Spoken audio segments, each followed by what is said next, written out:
తాజా సమాచారం కోసం 95 న్యూస్ ఇప్పుడు యాప్ లో మీ ముందుకు వచ్చింది. వెంటనే డౌన్లోడ్ చేసుకుని న్యూస్ అప్డేట్ తెలుసుకోండి. ప్రతి క్షణం ప్రజాక్షేమం కోసం.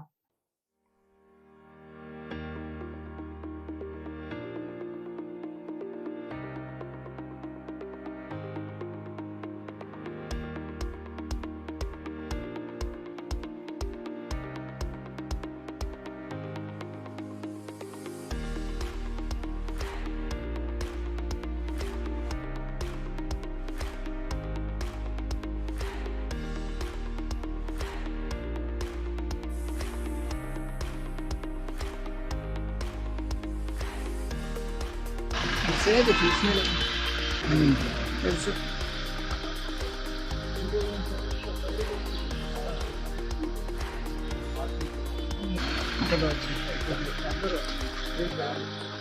ఇక్కడ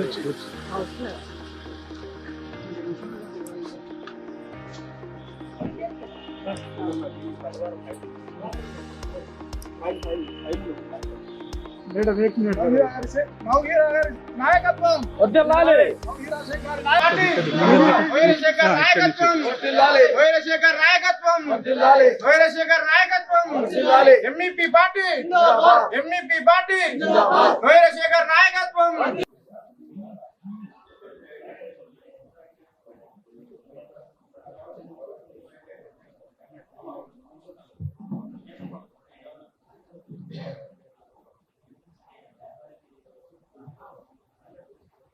Good morning, all respected members and media friends.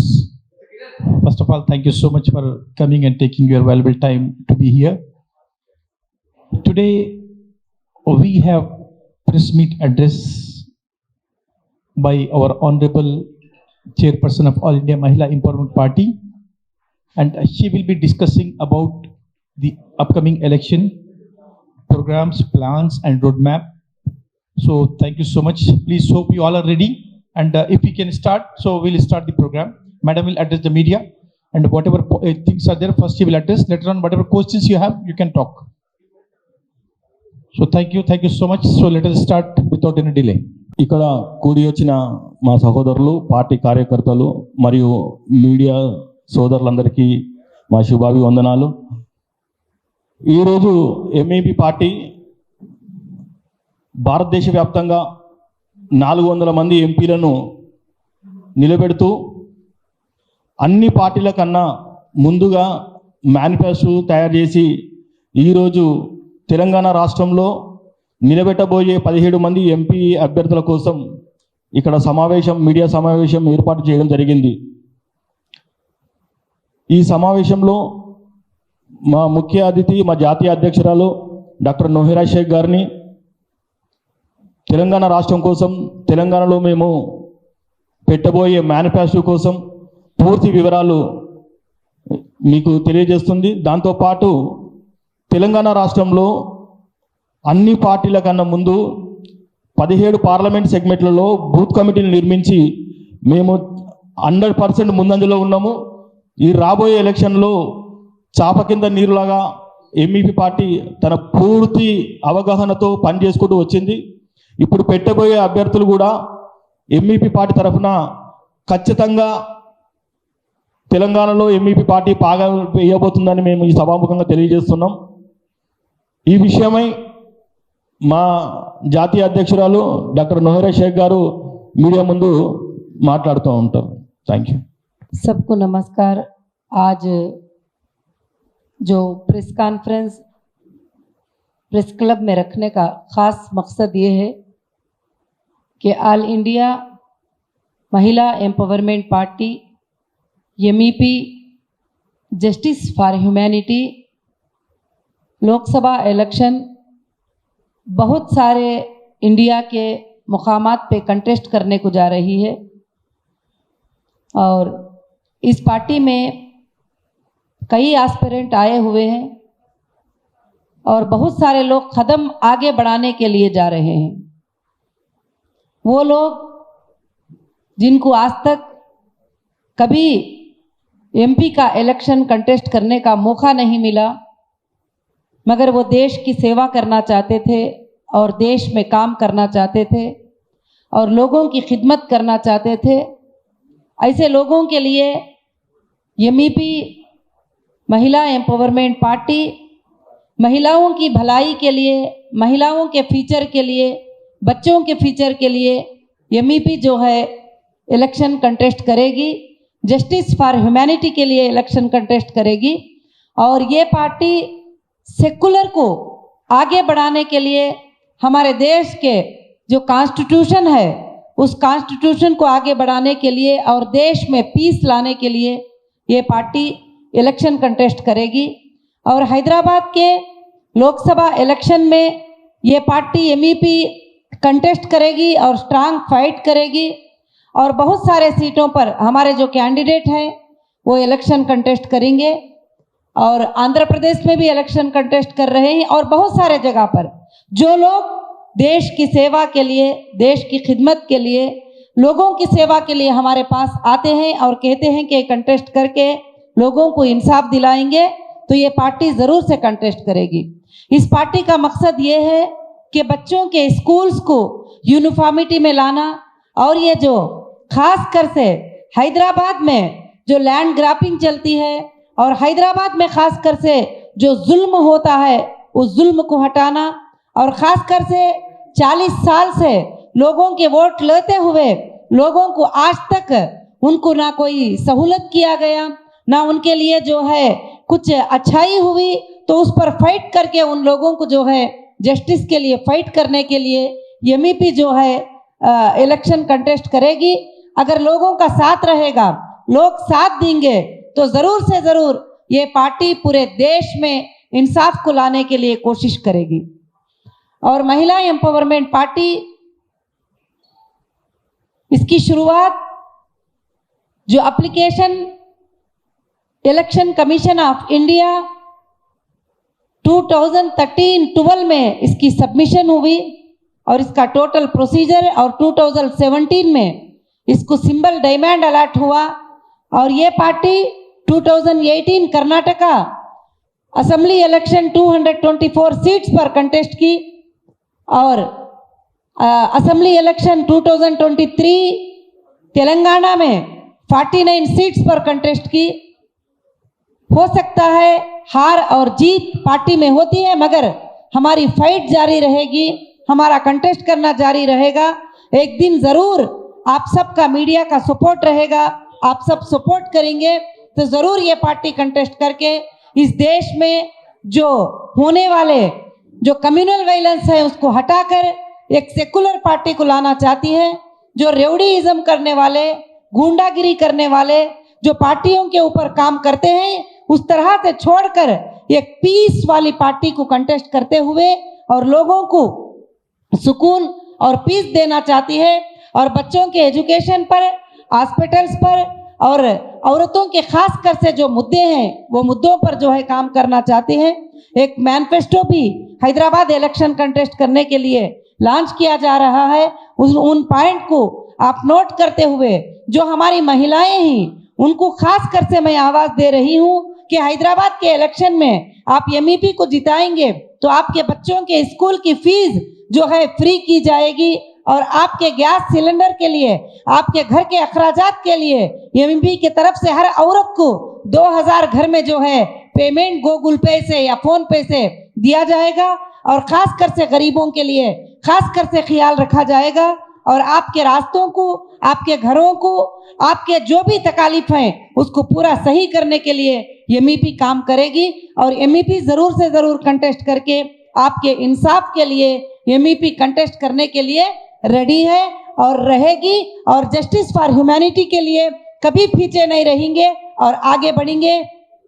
और खासकर से ये पार्टी बहुत सारे जगहों पर कंटेस्ट करने के लिए तैयार है। ఈ పార్టీ మహిళా ఎంపవర్మెంట్ పార్టీ, ఆల్ ఇండియా మహిళా ఎంపవర్మెంట్ పార్టీ తెలంగాణలో లోక్సభ జాబ్లెస్ పీపుల్ కోసము, కిసాన్ కోసము, అందరి న్యాయం కోసము ఈ పార్టీ ఎలక్షన్ కంటెస్ట్ చేయబోతుంది। ఇక హైదరాబాద్లో ఈ పార్టీ ఎలక్షన్ కంటెస్ట్ చేసి ఓల్డ్ సిటీని గోల్డ్ సిటీ చేస్తానని ఇంతకు ముందు కూడా నేను వాగ్దానం చేస్తున్నాను, ఇప్పుడు కూడా చేస్తున్నాను। హైదరాబాద్లో ఎలక్షన్ కంటెస్ట్ చేసి ఈ ఓల్డ్ సిటీని గోల్డ్ సిటీగా మార్చాలని నా ఉద్దేశం ఉండాది.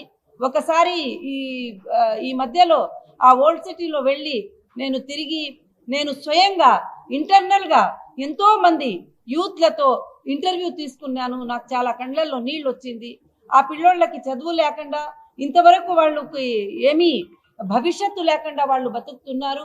అందుకోసము హైదరాబాద్లో MEP స్ట్రాంగ్గా ఫైట్ చేసి స్ట్రాంగ్గా ఎలక్షన్ కంటెస్ట్ చేసి అసదుద్దీన్ ఓవైసీ గారిని ఓడించి ఇక ఈ హైదరాబాద్ తారీఖుని మార్పు తేవాలని మనము ఈ ఎలక్షన్ కంటెస్ట్ చేస్తున్నాము.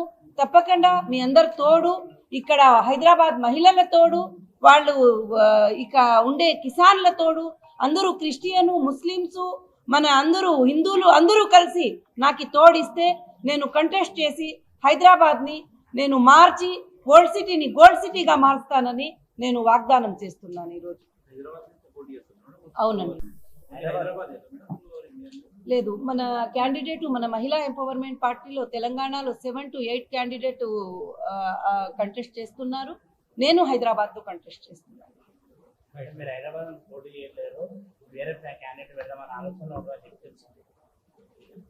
MEP అంటే క్యాండిడేట్ ఒకటే, నేను ఒకటే. ఒక పార్టీ ఉంటుంది. ఇక బీజేపీ ఉంది, కాంగ్రెస్ ఉంది.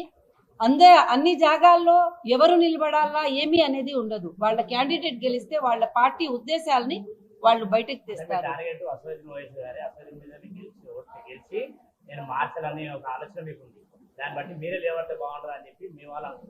నేనే ఉంటాను కదా, మా క్యాండిడేట్ నిలబడితే కూడా నేనే ఉండేది, నేను నిలబడితే కూడా నేనే ఉంటాను, నేనే చూస్తానన్నమాట.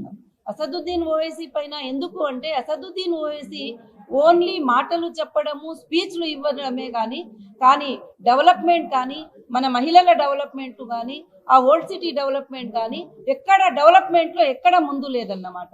ఎక్కడ చూసినా ఎవరి జాగాలు కూడా కబ్జాలు, ఏమి అయినా కూడా ఇండ్లు కబ్జాలు, ఇల్లీగల్స్ అంతా ఎక్కడ జరుగుతూ ఉండదు. ఎవరు కూడా ఓల్డ్ సిటీ అంటే భయపడిపోతాడు, హైదరాబాద్ అంటే భయపడిపోతారు, అక్కడ పేరెత్తడం కోసం భయపడిపోతారు. కానీ నేను 2010 నుంచి ఫైట్ చేస్తున్నాను. నేను నిజం కోసం కోర్టులో కూడా ఫైట్లు చేసినాను, కోర్టులో ఎన్నో PIL వేసినాను, నేను గెలిచినానన్నమాట ఎన్నో జాగాల్లో. ఇప్పుడు కూడా నేను నా క్యాండిడేట్ గెలిచినా నేను తప్పకుండా నేను చెప్పిన వాగ్దానాన్ని నేను నిర్వహిస్తాను.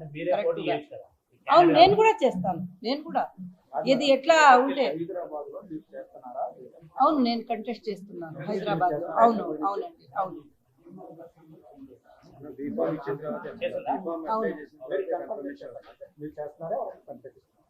లేదు నేను చేస్తున్నానండి కంటెస్ట్. అవును కంటెస్ట్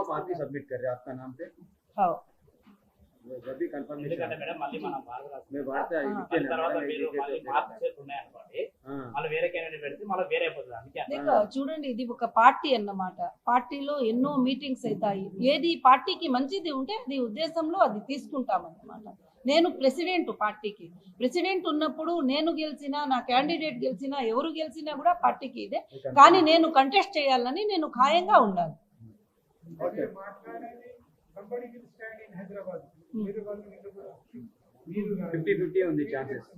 అవును, ఛాన్సెస్ ఏమీ లేదండి. నేను కంటెస్ట్ చేస్తున్నాను. ఇంతకు ముందు కూడా నేను అనౌన్స్ చేస్తున్నాను. మేడం 17 సీట్లు ఉన్నాయి కదా తెలంగాణలో.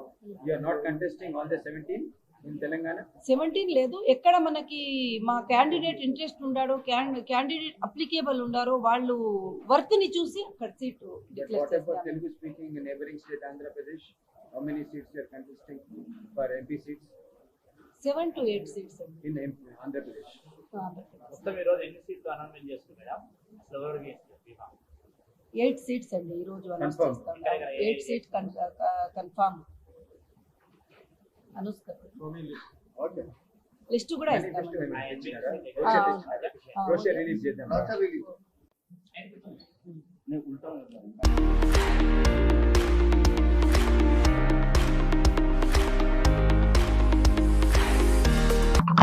ఆల్ ఇండియా మహిళా ఎంపవర్మెంట్ పార్టీ తెలంగాణ స్టేట్ నుంచి 9 పార్లమెంట్ సెగ్మెంట్లో పోటీ చేయబోతుంది. మా మేనిఫెస్టో అన్ని వర్గాల ప్రజలకు అందుబాటులో ఉండేలాగా మా మేనిఫెస్టో రూపొందించినాము. దాంతో కాకుండా హైదరాబాద్లో ప్రత్యేకంగా మా గౌరవ అధ్యక్షురాలు నేషనల్ ప్రెసిడెంట్ గారు పార్టీ గౌరవ అధ్యక్షురాలు పోటీ చేయబోతున్నారు. మేమందరం సహకరిస్తాము. హైదరాబాద్లో ఇప్పటి వరకు ఉన్న పార్టీలు ఏ పార్టీ అయినా సరే, ఎంఐఎం పార్టీ తీసుకుంటే ఇంతవరకు ఎంఐఎం పార్టీకి మేనిఫెస్టో లేదు. మేము ఒక పకడ్బందీగా ఒక నిబంధనతోని మేనిఫెస్టో జనాల్లో తీసుకెళ్లే ప్రయత్నం చేసినాము. అన్ని పార్టీల కన్నా ముందు 3300 బూత్ కమిటీల్లో మేము బూత్ అభ్యర్థులు నిర్మించినాము, డిసైడ్ చేసినాము. ఆల్రెడీ అన్ని బూత్లలో మా గౌరవ అధ్యక్షురాలు ఆల్రెడీ ఈ 2 నెలల సంది మొత్తం తిరగడము, మాట్లాడడం, జనాలతోని ఇంటర్వ్యూల వర్క్ జరిగిపోయింది. ఇప్పుడు కొత్తగా వచ్చిన మాధవలతి గారు ఆమె ప్రయత్నం ఆమె చేస్తున్నారు. కానీ నేను అక్కడ పోటీ చేస్తున్న బీజేపీ, ఎంఐఎం, బీఆర్ఎస్ అభ్యర్థులకు మేము సవాల్ చేస్తున్నాము. ఇంతవరకు మీ పార్టీ అభ్యర్థులను ప్రకటించారు కానీ మేము మేనిఫెస్టోని ప్రకటించలేదు. అంటే హైదరాబాద్ ప్రజలంతా పిచ్చోళ్ళ? మేనిఫెస్టో లేకుండా మీకు ఓట్లేస్తారా? హైదరాబాద్ ప్రజలు, హైదరాబాద్లో ఉన్న బస్తీవాసులు అంతా వేస్టా? అంటే మీరు ఏ విధంగా చూస్తున్నారు? హైదరాబాద్ బస్తీలకు, హైదరాబాద్లో ఉన్న 3300 బస్తీలకు స్వచ్ఛమైన మేనిఫెస్టోలు ఎంఈపీ పార్టీ తీసుకురాబోతుంది. ఎంఈపీ పార్టీ బస్తీకి ఒక మేనిఫెస్టో రెడీ చేసింది. ఏ బస్తీకి, ఏ మండలానికి ఏం మేనిఫెస్టోలు కావాలో ఎంఈపీ పార్టీ రెడీ చేసి పకడ్బందీ ప్రణాళికతోని జనాల్లోకి వెళ్తున్నాము. ఎంఈపీ పార్టీకి ఆల్రెడీ హైదరాబాద్ పార్లమెంట్ సెగ్మెంట్ లో 2 లక్షల సభ్యత్వం ఉంది. ఆ 2 లక్షల సభ్యత్వం కాకుండా జనాల్లోకి వెళ్ళి జనాలకు ఏం కావాలని తెలుసుకొని జనాల్లో జరుగుతున్న ఎంతవరకు దౌర్జన్యం జరుగుతుందో ఆ దౌర్జన్యాన్ని జనాల్లో పెడతాము. మేనిఫెస్టో లేని పార్టీలకు ఓటేస్తారా? మేనిఫెస్టోలు ఉన్న స్వచ్ఛమైన పార్టీకి ఓటేస్తారా? హైదరాబాద్ ప్రజలు డిసైడ్ చేసుకోవాల్సిందిగా కోరుతున్నాము. హైదరాబాద్ లో ఇప్పటి వరకు చరిత్రలో, హైదరాబాద్ భారతదేశ చరిత్రలో ఫస్ట్ మున్సిపాలిటీ చాదరఘాట్ మున్సిపాలిటీ. ఆ మున్సిపాలిటీ ఇంత పెద్ద చరిత్ర ఉన్న మున్సిపాలిటీ నుంచి కూడా ఇప్పటి వరకు వాటర్ లేక, స్వచ్ఛమైన బస్తీలు లేకుండా మురికివాడలుగా చెప్పుకునే ఓల్డ్ సిటీని మా పార్టీ గోల్డ్ సిటీ చేయబోతుంది. ఆ మురికివాడలో ఉన్న చిన్న చిత్క ఎవరైతే ముస్లిం సోదరులు ఉన్నారో వాళ్ళు చేయబోయే పనులకు మేము సహకరిస్తూ వాళ్ళ డెవలప్మెంట్ కోసం పనిచేస్తున్నాము. అంతేకాకుండా హైదరాబాద్ లో ఉన్న అన్ని వర్గాలను కలుపుకొని ఎంఈపీ పార్టీ ముందుకెళ్ళబోతుంది. ఈ రాబోయే ఎలక్షన్ లో కంపల్సరీ ఎంఈపీ పార్టీ తెలంగాణ రాష్ట్రంలో 9కి 9 సీట్లు కొట్టే ప్రయత్నంలో ఉన్నాము. మేము పబ్లిసిటీ తక్కువ, జనాలకు వెళ్ళడం ఎక్కువ అన్న ఆలోచనతో మేము జనాలకు వెళ్తూ 1 ఇయర్ నుంచి గ్రౌండ్ వర్క్ చేసుకుంటూ వచ్చినాం. ఇక మీదట రేపటి నుంచి జనాల్లో ఉంటాం, జనాలతో పనిచేస్తుంటాం. ఎంఐఎం పార్టీని హైదరాబాద్ గడ్డ దింపేంత వరకు మేము ఎంఈపీ పార్టీ నిద్రపోదని సభాముఖంగా తెలియజేస్తున్నాం. మన ఓటు మనమే వేసుకుందాం. మా ఓటు అమ్మబడదు. Our vote for not sale. మా ఓటు మా పిల్లల భవిష్యత్తు కోసం, మన భవిష్యత్తు కోసం, హైదరాబాద్ భవిష్యత్తు కోసం మన ఓటు మనమే వేసుకుందాం. మా మేనిఫెస్టో చూడండి, మేము ఆల్రెడీ చేసిన పనులు చూడండి. ఆ చేసిన పనులు చూసిన తర్వాతే మీరు మాకు ఓటు వేయండి మేము జనాల్లోకి వెళ్తున్నాం. మేనిఫెస్టో గ్యారెంటీ హైదరాబాద్ చేయట్లేదు. ఆల్ ఇండియా మహిళా ఎంపవర్మెంట్ పార్టీ 400 ఎంపీ స్థానాల్లో పోటీ చేస్తుంది దేశవ్యాప్తంగా. హైదరాబాద్ లో మాత్రం మా జాతీయ అధ్యక్షురాలు పోటీ చేస్తున్నారు. ఏ స్టేట్ కు ఆ మేనిఫెస్టోలు. అలాగే హైదరాబాద్ ఒకదానికి, హైదరాబాద్ లో ఉన్న 3300 బూత్లకు ఒక్కొక్క బూత్ కు ఒక్కొక్క మేనిఫెస్టో ఏర్పాటు చేసాము. ఆ బూత్ సమస్యలు, ఆ మేనిఫెస్టోలు. డాక్టర్ నోహెరా షేక్, ఆల్ ఇండియా మహిళా ఎంపవర్మెంట్ పార్టీ జాతీయ అధ్యక్షురాలు. నవ్య గారు, వరంగల్ పార్లమెంట్ ఎంపీ. నాగరాజు గారు, Khammam Khammam party MEP party MP parliament అభ్యర్థి.